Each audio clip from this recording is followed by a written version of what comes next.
The GEEK Files, 2026, March 7th.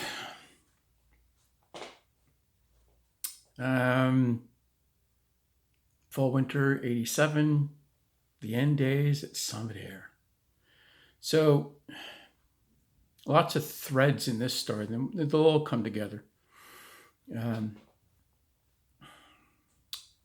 Jamie Tate the owner wanted to start an airline, so he needed a chief mechanic. So he was going to name Justin Rogers the chief mechanic. Could care less. Except we had like a Super Cub or something like that in there, and the outfitter, another outfitter's playing it. These things are really rough. I don't remember what they did, but there's a main transverse tube in the landing gear that's quite structural. It's a big, heavy tube, and they had flattened and split it, which obviously required to be replaced, and that's a structural thing.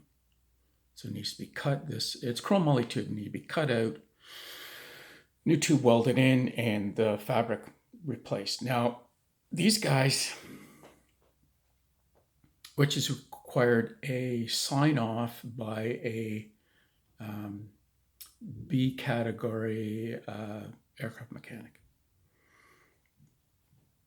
Now, their competition, Whitehorse Air Maintenance, had a B certified structural mechanic, Paul Nesbitt Dufort, British guy, cool guy, grumpy, cool.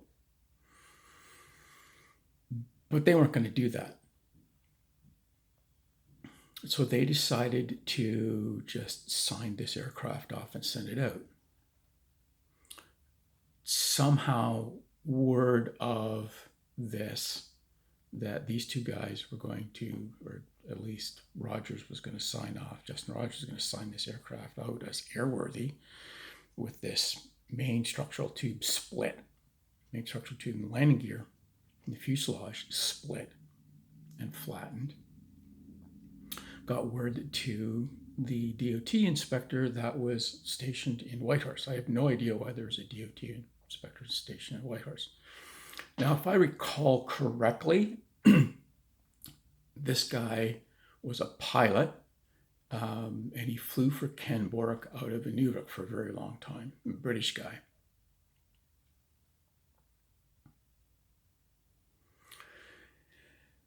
And allegedly,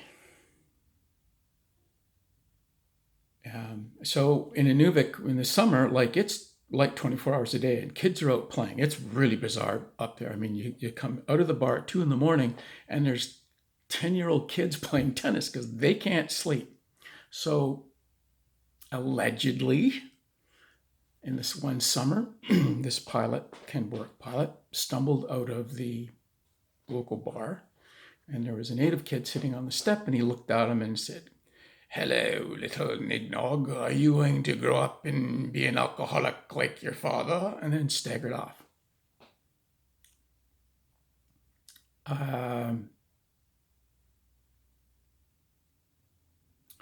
Whether that's true or not, I don't know. But it was, knowing this guy, it was well within his capability. So someone reported this to this DOT inspector in Whitehorse, who then reported it back to Jimmy Tate and Justin Rogers, that someone had reported them with this. And that they better clean up their act, because he wasn't going to do anything. He was like that. I mean, there's all sorts of stories about this guy. I can't remember his name. Checking out pilots and just I'm going to check you off because they need you for insurance purposes, but don't fly until you get more experience type of guy.